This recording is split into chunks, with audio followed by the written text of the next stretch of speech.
Hey guys, welcome to the podcast. On this episode of the podcast, we have author Mark Tufo.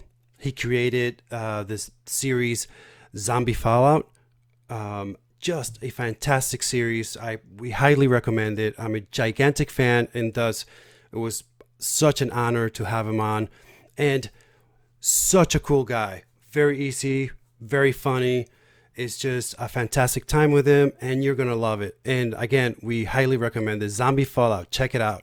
I will post a link to Amazon so you can go check it out. Again, highly recommend it. And we talked about everything under the sun.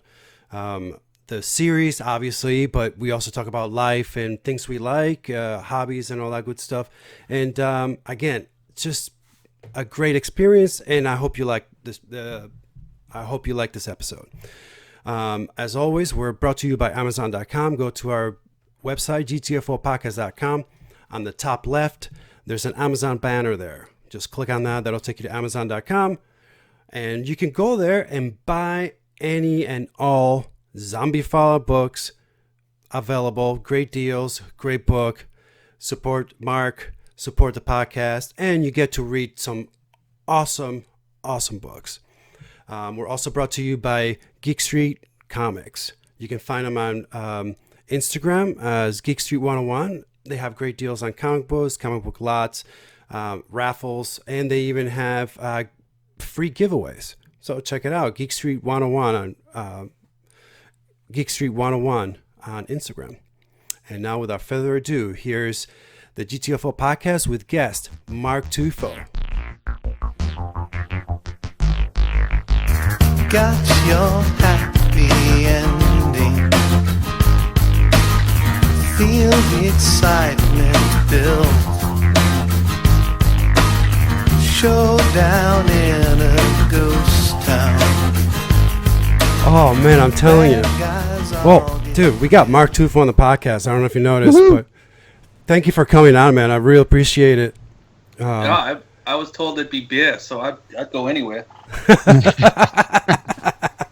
Right? You lying again, Luis? Hey, I'm always have it, man. Got the cooler right here. It's all good, man. So I got to tell you, I'm a huge fan. My wife actually got me into your books. We got into these kicks in different fantasy books and whatnot, and we got into this zombie kick and started reading your books, man. And I got to tell you, as I said, I posted on your Facebook. I saw that list of the best 500 zombie book stories and series, and I got to tell you, you probably belong on top just because of the fact of the blend that you have of the intensity and comedy and just the whole thing is so enjoyable. And man, my hats off to you, man. It's a great story, a great series. I enjoy them. Yeah. Enjoy them greatly. I'm on the 5th book at the moment. But the cool thing is that I'm actually listening to them on Audible. And it's with Sean Ronette, I think is his name. He does just a fantastic work, man.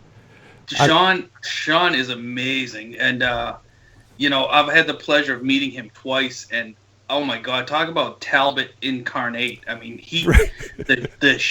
what's the policy on swearing on your? Oh, you could do whatever the fuck you want, man. It's all good. Fantastic. I mean, that dude does not there's no filter from head to mouth. What comes out? I mean, I'm sitting there looking at him.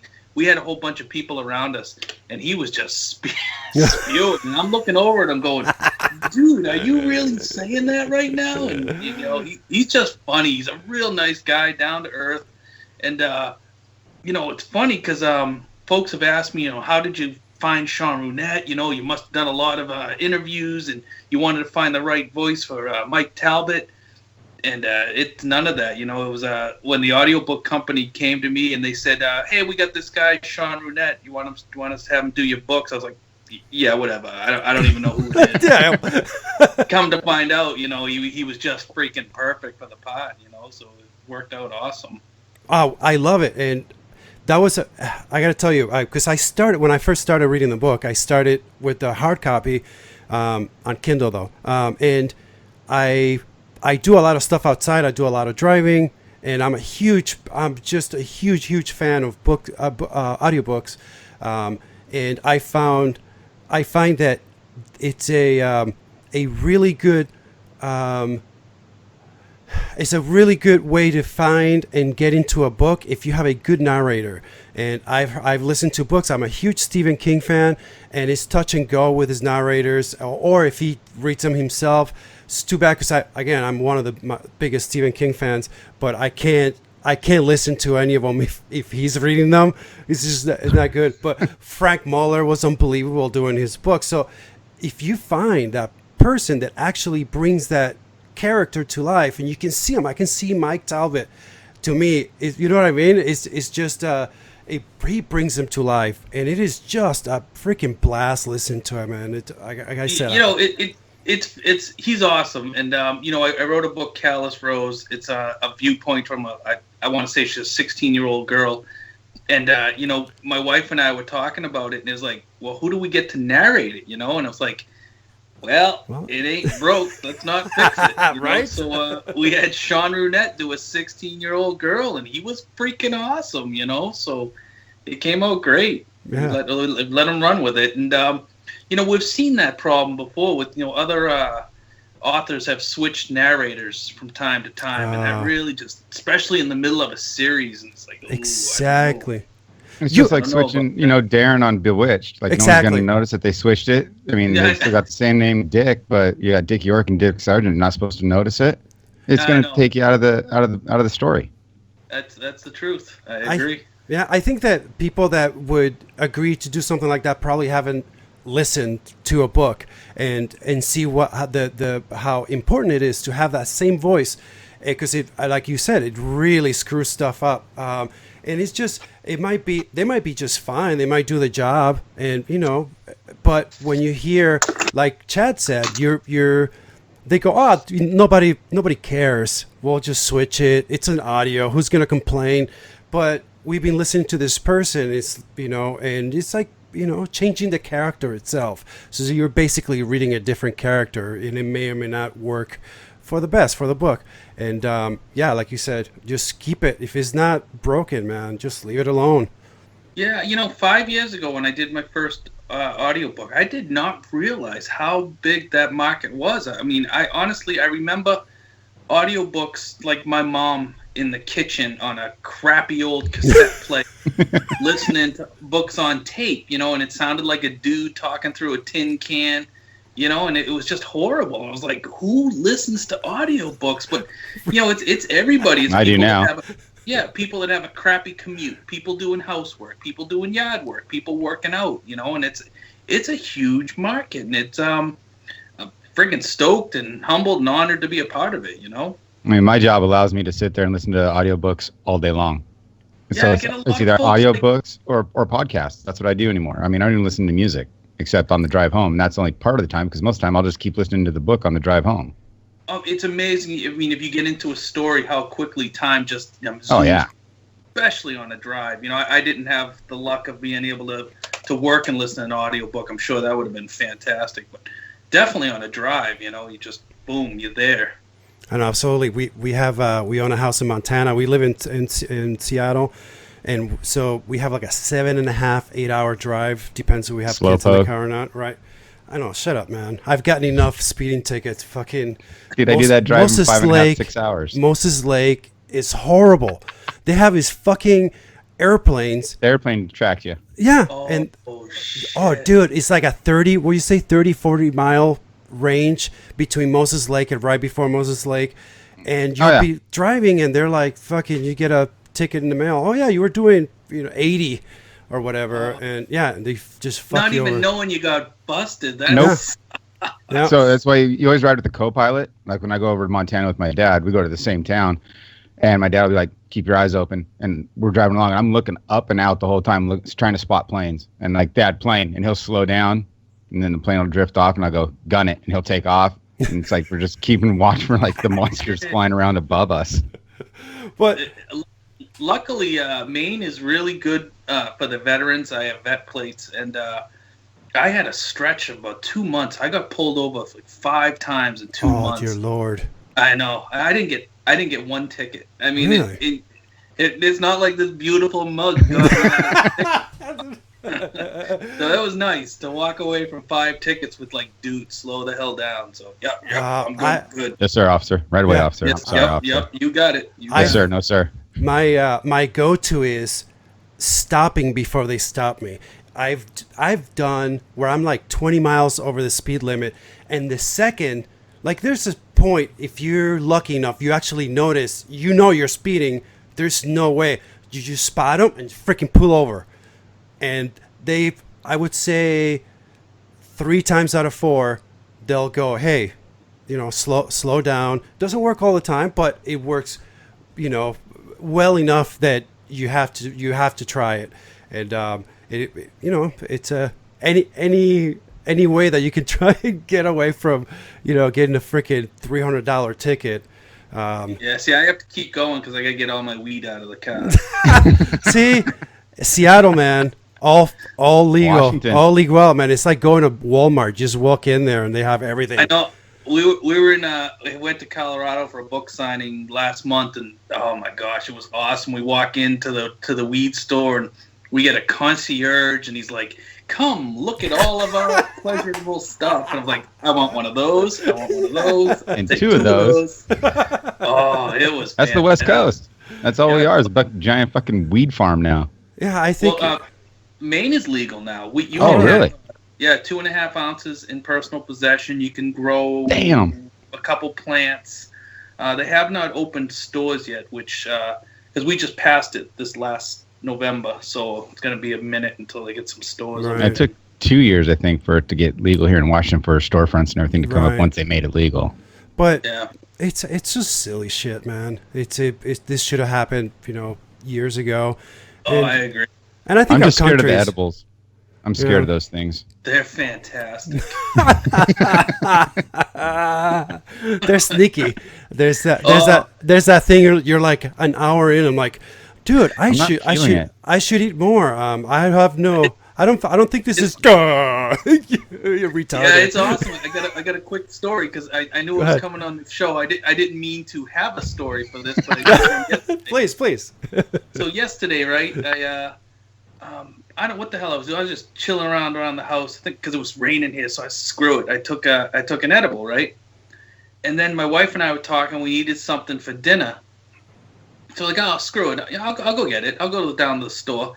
And I forgot I had taken the edible. I'm halfway to the store, and I'm like, oh no, shit. Oh no. It went from an errand for groceries to this epic apocalyptic battle. I think there was dragons involved and some bridge trolls and stuff. It was it got real fun real quick. Oh, that's funny, man. That's funny. Yeah, it's weird. I hear that that can be, and we're finding it that's an issue here with kids and stuff because they'll have like lollipops and stuff like that, and but from what I've seen, they try to put warnings on that shit all over the place. That, dude. That's called shitty parenting. Yeah, no kidding, right? Just watch shit up out of the way, like booze. My parents always kept the booze up in the cupboard above the fridge that we couldn't, easily get to. You knew it was there. Right. Don't fuck with it. Yeah, but not everybody's like that. You have to be careful. Like you got to find the right dose, especially out in Colorado. Like Stars of Death. Boy, some of them edibles, boy, they interplanetary travel. Yeah, you start talking to the devil. I know. I heard this story. I don't know if you ever listened to the Joe Rogan podcast, but there's this guy Joey Diaz, who's probably my number one favorite comedian and I just like listening to him talk. Not even he's good stand up, but his stories of his life. He's just had a really flavorful, colorful life, and he was telling. No, it was somebody was telling a story about him. It's like, so I run into Joey Diaz, and he hands me these. It's like Listerine, like little dissolvable Listerine tabs. Yeah, It's just it just dissolves in your mouth. It's like, here, dog, take 2 of these, and everybody's like scared of him because he'll just slip your stuff and right. So he's like, no, I'll just take one, and he's already planned that he was going to offer him two, so he'll take one, but one is like four. So he's like, oh, here you go, dude. So they're like, he says they're at the comedy store, and the guy leaves, and he's like, so I drive around, and then I realize, I got to go to Taco Bell. I got to get some food. And he's like, he orders, and from the time he ordered the food to the time that he had to pick it up, it hit him like a ton of bricks. And he's like, oh, God. And he starts just freaking out. He's like, how am I going to order this? I'm going to have to actually speak to this person. How am I going to do that? So he finally, the person in front of him pulls up. He's like, I got to go pick it up. He's like, oh, God, I can't. So he puts the carries in the drop, and he takes off. And he says that it took him 15 minutes to go to his house. But to him, it was like an hour. He was going so worried about his driving. He's just all messed up. So finally, an hour later, in his mind, he gets home. He's like, okay, fine, I'm safe. He walks into the house, and the phone starts ringing, and then he picks up the phone, and it's Joey Diaz on the phone. He's like, welcome to my fucking house, motherfucker. And the guy hangs up the phone because he knew. He's smart. He said he didn't even have to ask how you're doing. Nothing. He just knew. It was fucking, just high as shit. And anyway, it was a great story. He tells it way better than I do, but it's a that shit'll sneak up on you, man. Well, the thing is, there's between smoking it and eating it, they say that eating it, the edibles, are 10 times more psychoactive than inhaling it. So your body deals with it different. So you get a bigger high and a more crazy high than if you actually just smoked it. Yeah. Yeah, it takes a while too. But when it kicks in, man, it's in fifth gear, ready to go. It's coming out of the gate hot. I always want to try to make sure of how much I've taken. When we were out in Colorado for that book signing, we met some friends of ours. They came up from Texas. And they came over to the book signing for a minute, and I gave them some stuff, some actually 100% legal stuff from, and then they were going to go head out while we stayed at the book signing. Well, my buddy's wife, she took a whole gummy. I was like, oh, you don't do that. So then about 2 hours later, I'm talking to my wife, and I'm like, you should probably check in on her and see how she's doing, Maybe she's probably in the corner of her hotel room drooling or something, And we get a text message back from her. She's like, I'm in the middle of a religious experience. They had gone out to eat for this Nepalese food, and I guess it was just mind-blowing, especially when you were... high as fuck. Yeah, high as fuck. She did fine. She handled it just fine. But it's funny, man. I took a third of that same type of gummy, man. I checked out. I was like, yeah, I'm going to check out now for a couple of hours, and then came back around. Jeez. It's fun. Yeah. Oh, hell yeah. I hope they make, like, acid legal. You think that ever happened? Oh, what? Yeah. No. That was my favorite, dude. In my 20s, I did so much of that shit. It's my favorite. We were mescaline fans, although I never did. I did my fair share of acid. Yeah. They used to, I don't know if you ever did, they used to sell these, they look like little plastic pyramids, and they melt in your mouth. But my thing was that... Not in your hands? Window pane? Exactly. Yeah, exactly. And, but my body, the way my metabolism is, it hits me way different. Like my girlfriend, we used to get some, and I used to give her a quarter of a tab, and I would take the rest of the tab and then maybe two more. And she would be in the freaking bathroom, seeing demons and shit and just tripping balls. And here I am barely seeing trails, and that always pissed me off. So I always did more than everybody else. And we had this poker party at a cabin in the woods, and I would get it. So I have just a shit ton of tabs, and we're playing poker, and I'm like, okay, people, come around, gather around, and who wants some? And I need some money. And they say, I'll take two, blah, blah, blah, blah, blah. And everybody takes some. And then what was left, which was 8 hits, were left for me. So I took them all. 8 hits. You took 8 at one time. At one time, yeah. And and it was great. And I'm playing poker. It was great. And the cards are talking to me. Yeah, like 20. Oh, no, it wasn't that. Don't throw me away. Don't throw me away. I suddenly realized that I'm too big for the cabin. Like, it felt like my head was touching the ceiling. I was so big, and I'm looking down at everybody. I'm like, I need to get the fuck out of here because I'm way too big for this place. So I had to go step outside. And it was How'd just you get a out the great door? experience. I don't know. Squeeze Vaseline and, and patience.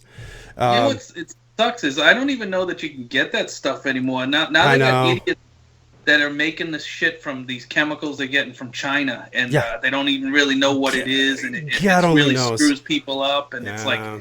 I mean, okay, I don't want to take a faux thing of acid that I don't really know what it is and what it's gonna do. You know, You might check out and never come back. But that's what I'm saying. yeah. What happens? But that's the point. That's the whole point about this whole making it legal view of it is like if you regulate it and people are actually seeing what you're doing and like, look, like you said, that you don't know what they put in there. But if it's regulated, then they have to know, okay, you can't be selling it unless it has this, and that. And it takes away from, bad trips and all that because you actually know it's all legit. Everything that you're expecting there, it's there. And and you also can tell, it's so many milligrams and you can expect it. You're like, so it's going to be like so, and that's what it is. And that's what people don't realize. And, no, I think people realize that, but the problem is it's okay. The FDA, they're regulating what McDonald's food. You see some of the shit they pass off as food and all that. It's like, what the fuck? So even regulations aren't going to help. Yeah. Well, have you heard fucking commercials? I'll be watching whatever show I'm watching, and they'll have 3 different commercials about anything, like fucking some pill to make you be able to take a shit. And they're like, oh, by the way, you might get, explosive bloody diarrhea or blindness or, or which is weirdly Death. amazing that they'll go, oh, by the way, it might make you want to kill yourself. But anyway, everybody's got a shit, so come It's on. legal. Yeah, it's But at legal. least your eyelashes will be full. Yeah, exactly. Yeah, exactly. At least you'll get a boner. So you know what I mean? What the fuck? And weed, there's nothing. What's it might make you want to eat Doritos. So The worst crime that's ever been created by someone who was stoned, high, whatever you want to call it, is that they took a couple extra pumps of cheese and chili on their nachos at 7-Eleven and didn't pay for it.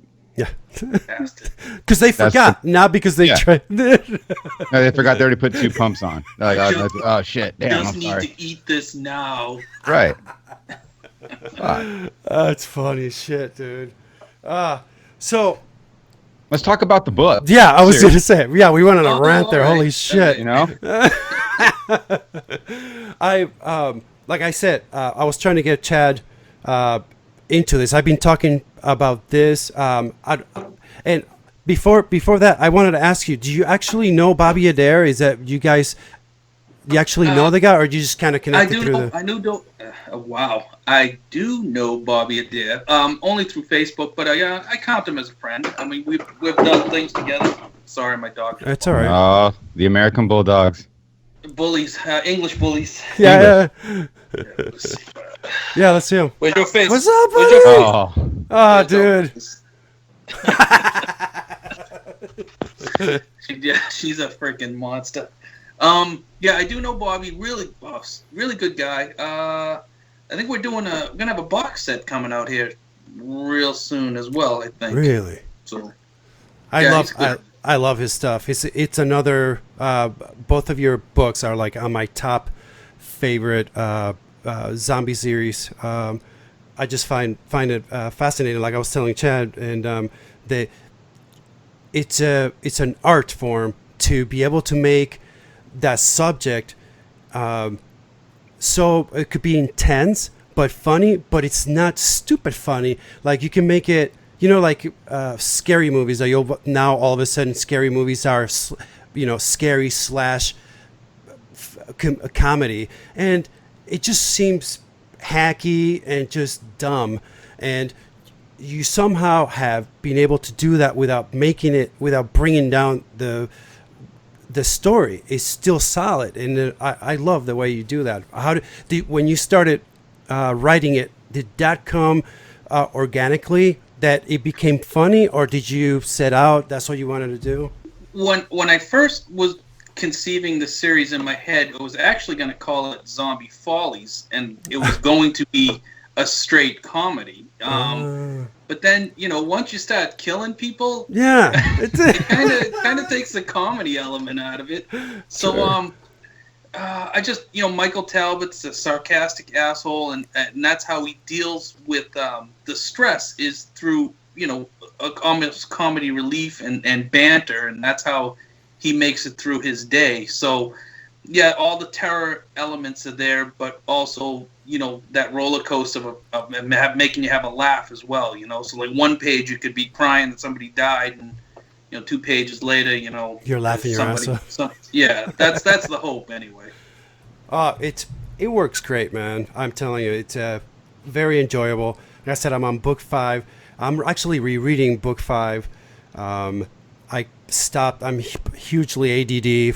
I jump back and forth with things, and I'm like, I got to get back on this. Yeah, and but I find all your characters it's so good, man. Deneau, she's like one of those people that you love to hate. She's just such a bitch, and I love that whole dynamic that these people have, and it's just very enjoyable, man. I really love it. And Eliza and Tomas, which was another one of my favorite. I just love that kid, and I love the how do you say, the connection that they have. It just makes it a really, really fun read. Yeah, and that's, my books tend to be more character driven, and I appreciate that. I like when people get vested in the characters, when they start to mean something that makes the story better. If you don't care that Bobby or Susie dies, then exactly, you're not vested in it. I did my job wrong, or whoever you're reading, they did their job wrong. But the zombie genre, there's a lot of awesome authors out there right now. Absolutely. So I was stoked to be on that list that I saw yesterday. I know. Yeah, but you took number 2 to Max Brooks. I mean, there's no shame in that.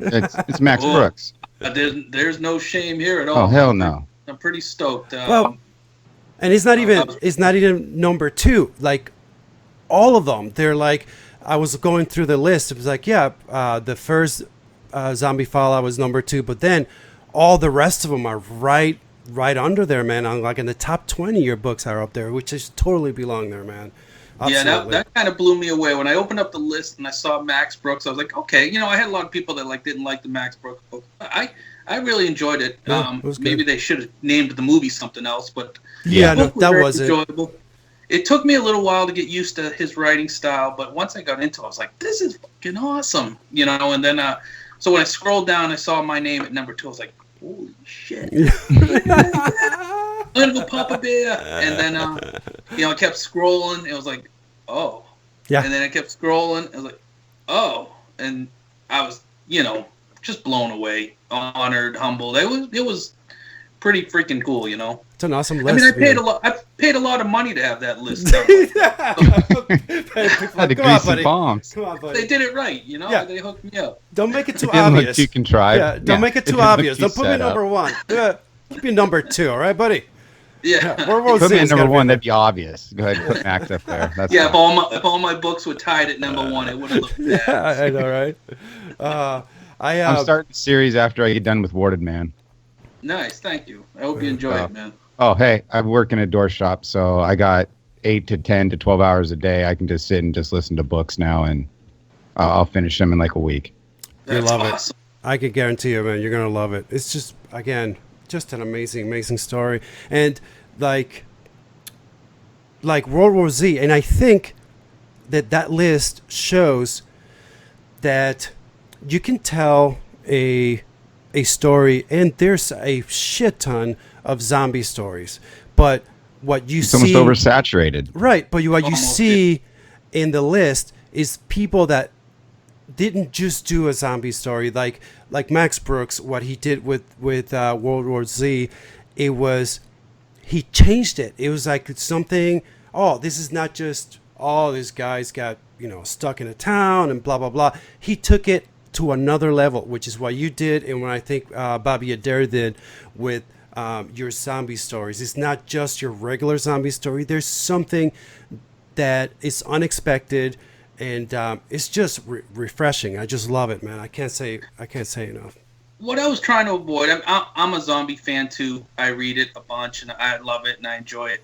I'm not saying I don't enjoy these stories. I was just trying to be different. Right. Like a lot of the zombie stories were of this dude that owned a bunker, right. had every weapon imaginable, had a tank parked out behind his house.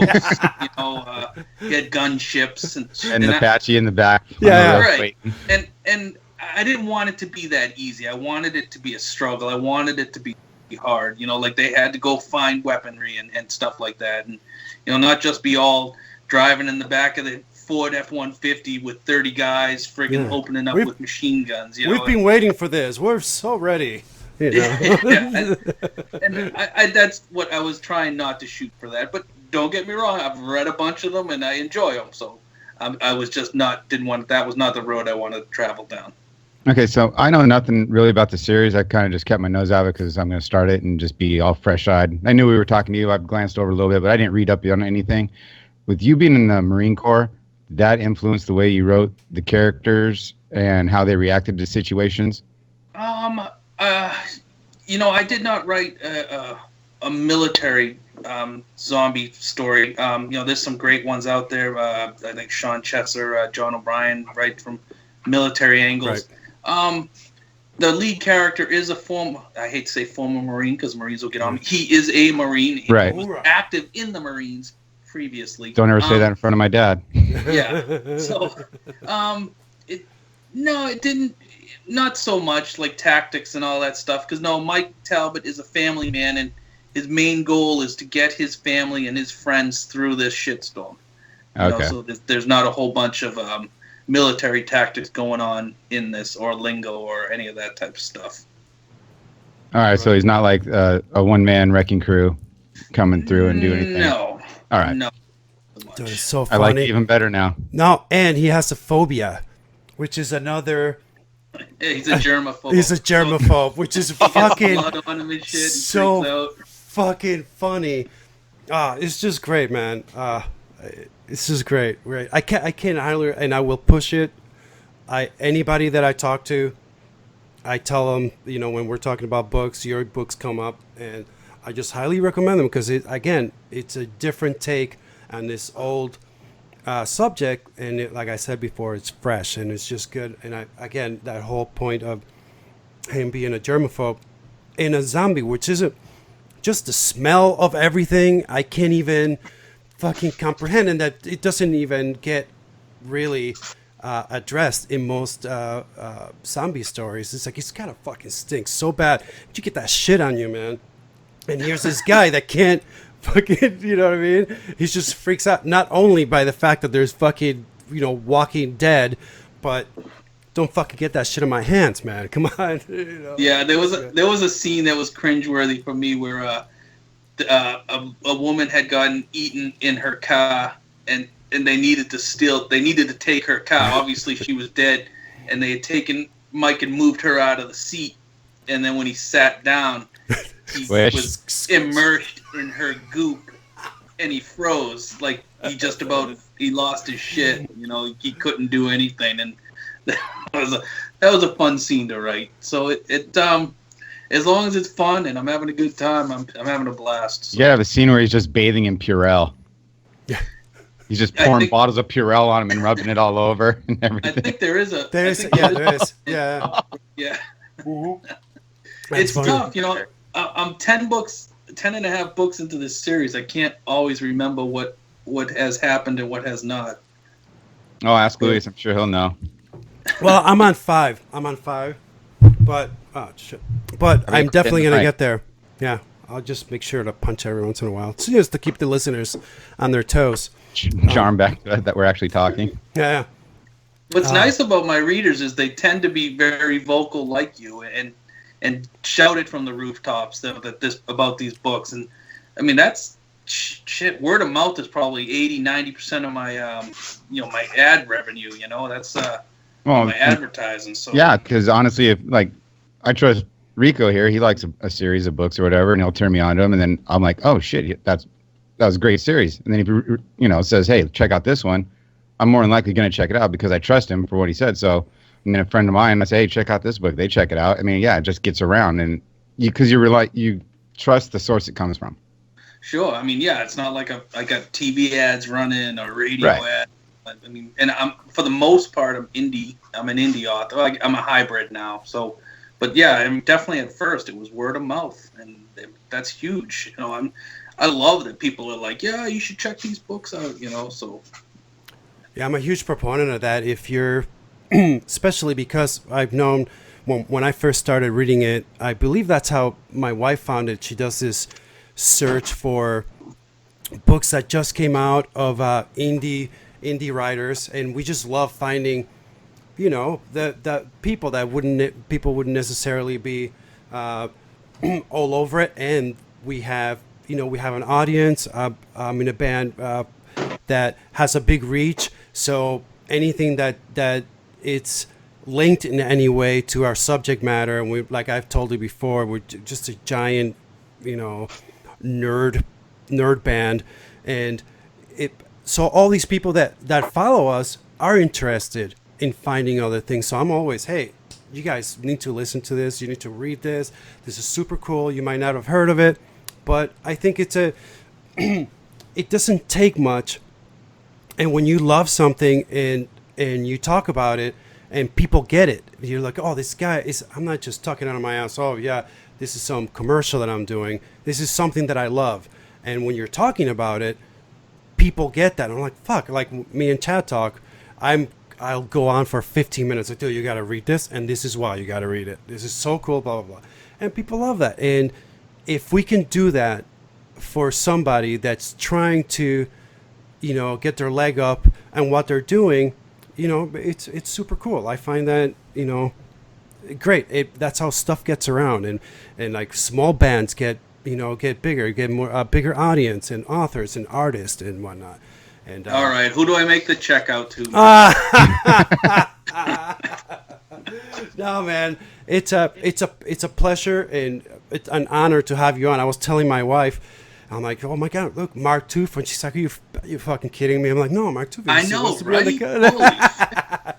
So she was really excited. So she'll probably actually listen to the podcast this one time. So the one time she's actually listened to it. Yeah. We're 40 fucking episodes in. I don't know that my wife even listened to the podcast she was on.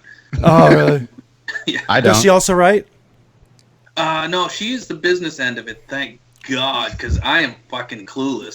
So, it's great. If I was doing that end of it, I wouldn't be on this show because you would have never heard of me. So, yeah. I pin 90% of my success on that woman's shoulders, So. That's awesome, man. Yeah.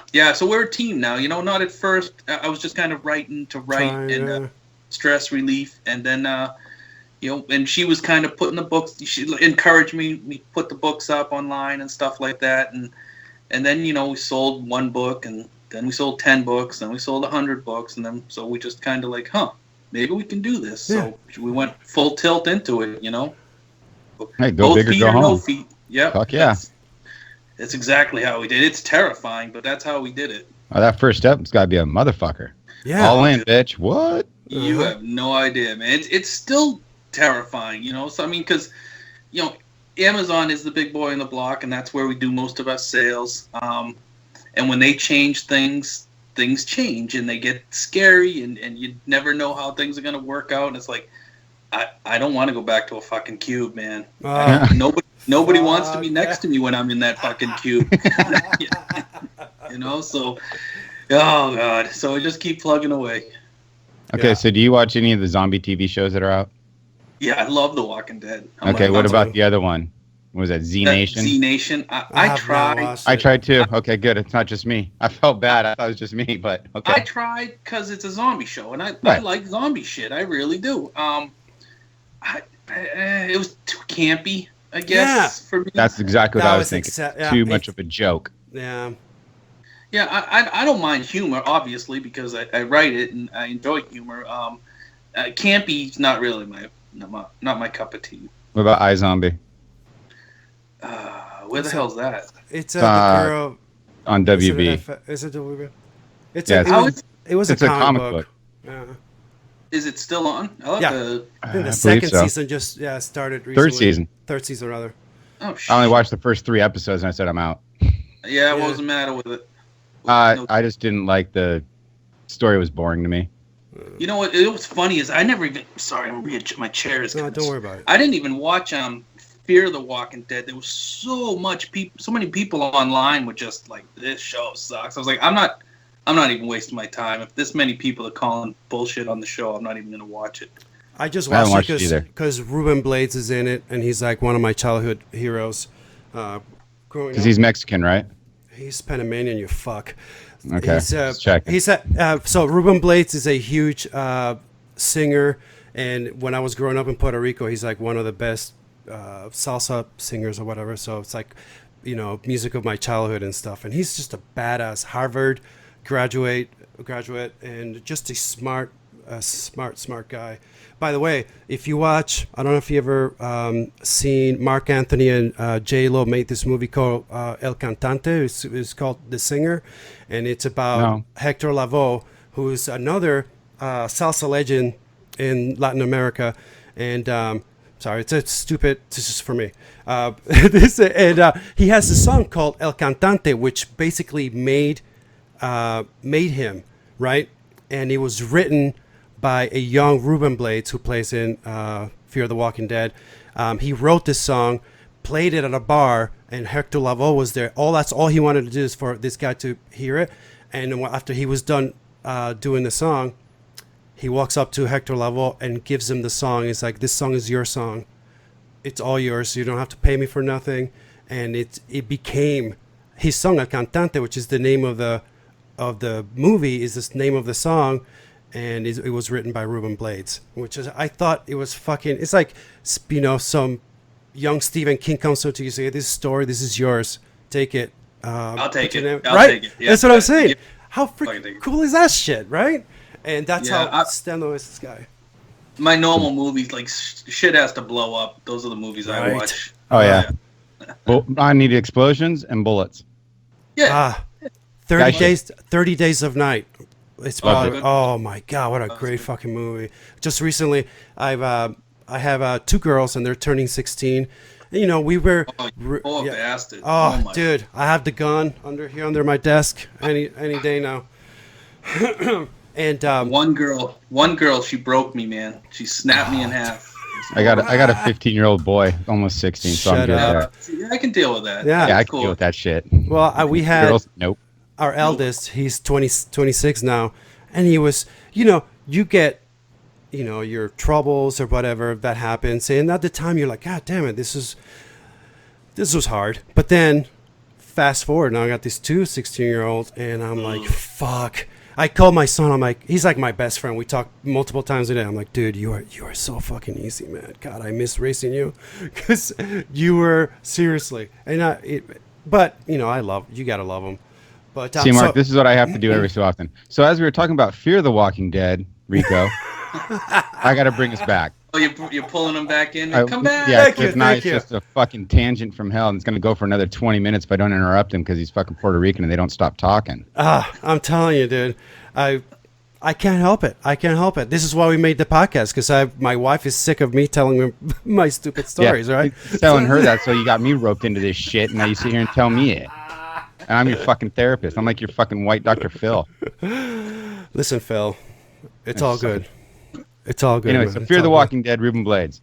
Yeah, I haven't watched any of it. But yeah, and it's okay. They tried to do. Am I the Cash Me Outside girl now? Then is that who I am? You might be able to see if it blows up or not. He's on to us, man.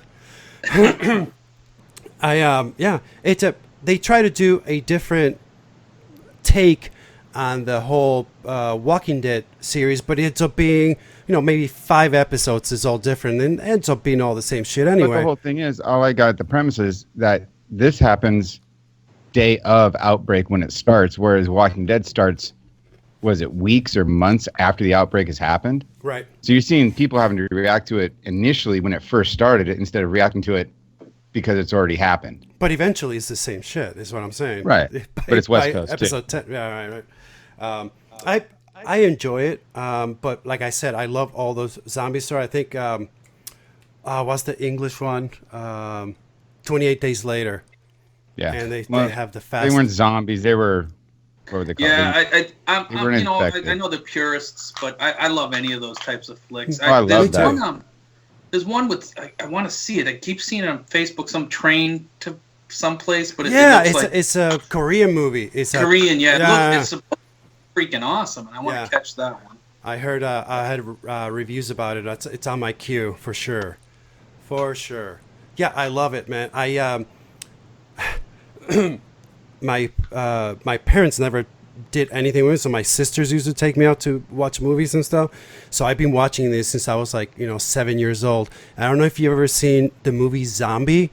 It's like an Italian.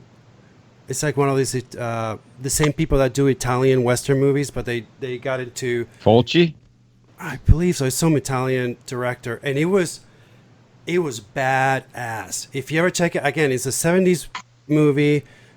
You know, you have to take that into consideration. It is dated, but the way they did it, it was very controversial.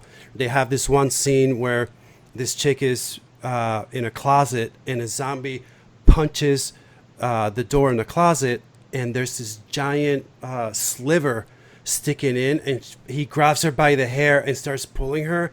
And I've never seen this. Yeah, and they show this splinter going, like you see her touching her eye and pushing it in and going through. It's fucking horrific. But just nothing. This is 70 something. Nothing like that. I don't think I've ever seen it. Not till the new porn, horror porn stuff that is out now. But back then, just that was unheard of. It was very, very. I highly recommend it. It's Zombie, 1979 by Lucio Fulci. Yep. That's so it. 1979. It's not that old. Right, but it's still it was like a game changer, and I love that they take the subject and they do something cool with it. That's why I like your books, and I'm all for that, just to see something different. I've always wondered this about Walking Dead, and this is what always pissed me off. When the outbreak happens, you're doing that. Do one thing: go north, go to the cold. You're fine. Why don't they ever do that? Go to the cold, get to the highlands. You never know what the lore is going to be. Right, exactly. Exactly. Be whatever you God want. damn it. Yeah. Bobby Adair did a similar thing. They go into the desert because the zombies need certain things to stay, whatever, not alive, but so they can function. And they have like a go-to place in the middle of the desert because the zombies can't make it so long with it. I think they still drink water. And I, like you said, that's a cool thing. Like people think, how the fuck are we going to do this? And have you seen the movie, Mark, called The Dead? It takes place in Africa. I've never heard of that. Oh my God! It came out in 2010.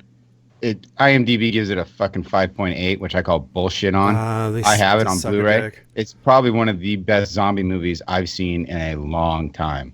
The Dead. The Dead. I gotta write this down. And this is on Netflix? I don't know if it's on Netflix or not. Probably. I own it, so. And I just don't buy random movies just because to buy a movie. I mean, I watched this and I was like, holy shit, this is actually good. It's like a little indie film, too. Ah, shit. But plane crash or something? Yeah, something like that. I mean, I haven't watched it in fucking 5 years, but. Dude. Pontypool. Pontypool's awesome. Pontypool, dude. You gotta watch this, man. And that's a mind fuck. Dude, that movie, mind fuck. And it's another one of those things that is made for $50,000, and you don't see, you know what I mean? It's like, it's not that you're sitting around watching the movie going, God damn, this looks cheap. It is solid. Mm-hmm. It's I highly recommend it. I haven't seen this one. I'm sorry. I was looking at IMDb. I don't. I live on that. I live on that site. Yeah, right. That Pontypool and what? The Dead. The Dead. Pontypool. Yeah. Pontypool. Nice. That's on Facebook on Netflix for sure. I still want to watch The Horde though. I still want to watch that one. That's on Netflix. Where it shows Horde? like, yeah, it's like 2 or 3 people standing up and all these zombie arms are coming up at them. I think it's kind of I don't know. It might be a little campy. I'm not sure. Hacky. Yeah, I it's think supposed to be. It's very low budget. And, Yeah. But that's wait, it. Yeah. I saw one. I can't. I wish I. My son and I a couple years ago were on this big zombie kick, and we were watching a lot of stuff on demand on DirecTV, and we got to this one zombie flick. Man, they must have had like a $17 budget because they had like 8 guys be in the zombie hood with ketchup sprayed on them, and Oh my god. they were at this fence, and they're just like the whole movie. They're like, just shaking this fence, and it's like, wow, that's terrifying. Yeah. You just fucking shoot them, man. They just There's use only that 8 one of them. scene over and over. They just was cut like- back to the fence scene. And they just kept freaking. It's just looped. It's only 5-second scene because that's all they Yeah. had room on the SD card for. All right, all you guys go home. We can't afford you guys anymore. Yeah. We You just use ate this steak. over and over. Oh god. Yeah. But Needless sometimes. to say, we didn't finish that movie. No. What was shit. it called? Do you remember? Oh, dude, Why do I you do don't- that to yourself? Why would you It do was- that to yourself and watch it? Don't. It was horrendous. I don't know. It was on DirecTV, though, on demand. It's probably still there because they have to get Yeah. a certain number of views. Yeah, they got to get 5 people to watch it, and they're like on Yeah, 4.5. well, thanks. So Yeah. pretty. I'm gonna get in there. No, if you get a chance, watch The Dead, and I'd like to know what you think about it. Yeah, I'm looking at it now. It looks pretty freaking good. I'd like to watch that this weekend. I can watch it for $1.99 on Amazon Video. Fantastic. There you go. Do that tonight. I'll take a little edible and watch the Oh Dead. shit! Watch Yeah, it just that- go boom. It's gonna be epic, man. Hey, Pontypool. I like the premise of it. It's another one of these things that they take something that I've never seen. You did watch it, right, John? I got watched you to it, watch yeah. it, Pontypool. And No, we had it's to like watch it for the other podcast I was on. Remember, that was one of our that's homeworks. right. By me. And just I think mind fucked everybody else. Yeah, you're the one that I said watch requested it, it. so we did. And then mind fucked everybody. It's great. There's like 7 characters in the whole movie. It's like, restricted. One location.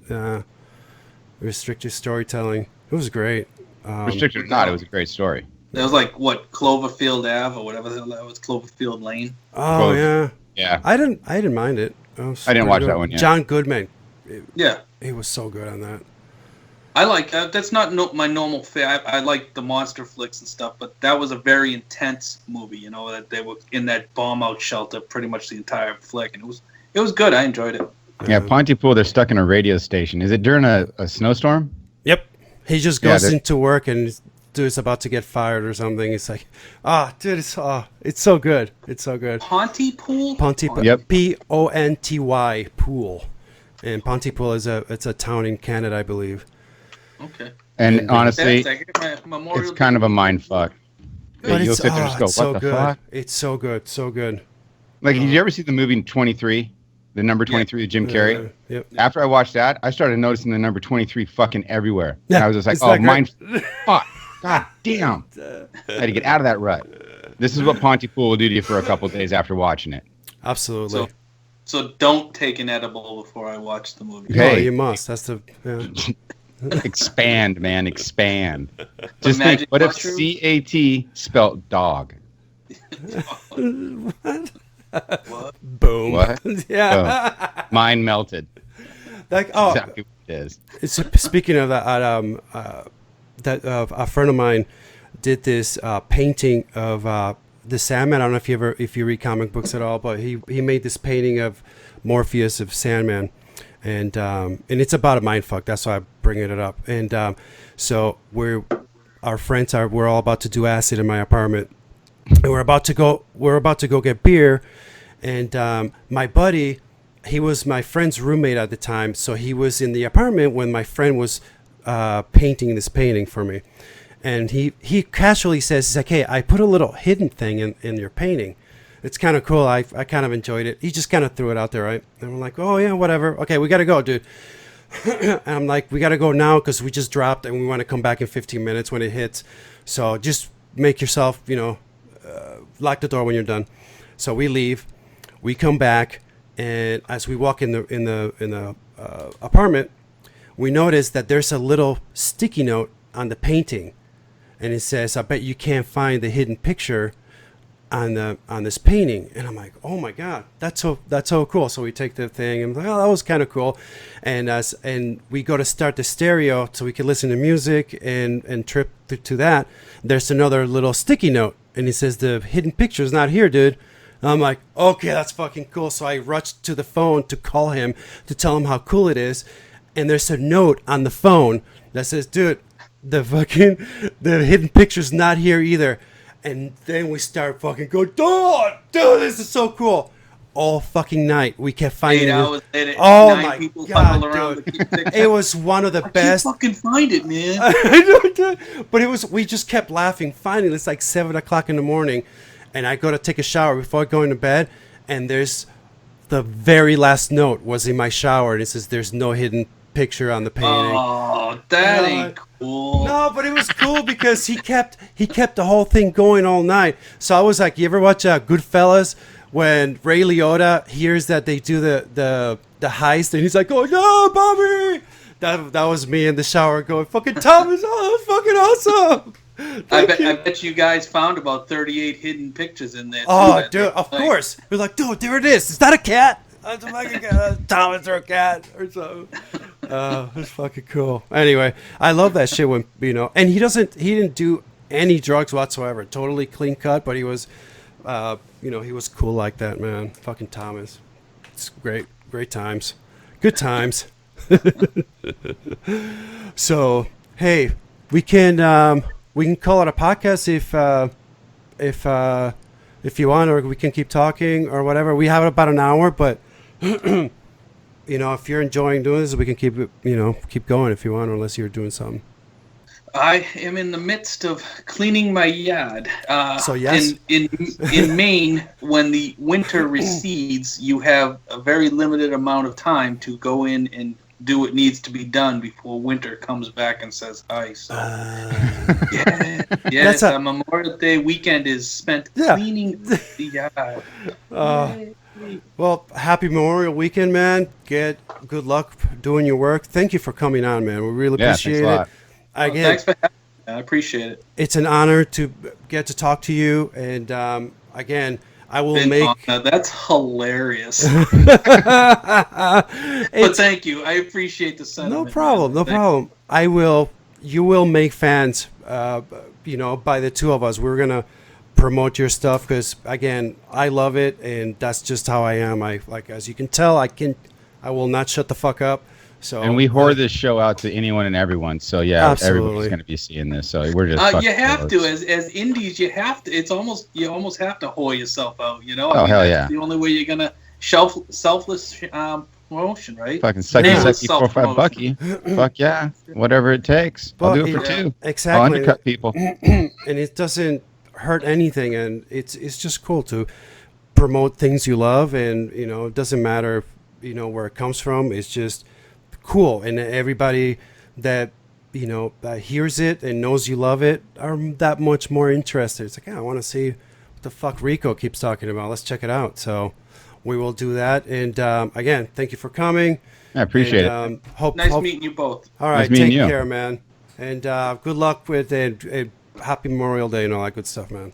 Thanks. And I hope you enjoy the movies, man. Yeah, I'm totally. looking forward to it, man. I'm stoked because we just got Netflix and I can get The Dead for $1.99, so I'm pretty stoked. Nice. Hey, leave us Love to hear what you think. If you go on Facebook and leave us a little post and tell us what you think about it, that'll be cool. Yeah, send me links for this too, and I'll post it when it goes live. Yeah, it'll probably be up in the next hour or so, and I'll send you a link. Oh shit! Fantastic. Yeah. Awesome. He's quick like that in more ways than one. Yeah. Hey. I wasn't going there. I did. Say nothing. Ask his wife. Nope. All right, guys. All right, peace. All right, man. Got Peace. your Later. happy ending. Feel the excitement build. Showdown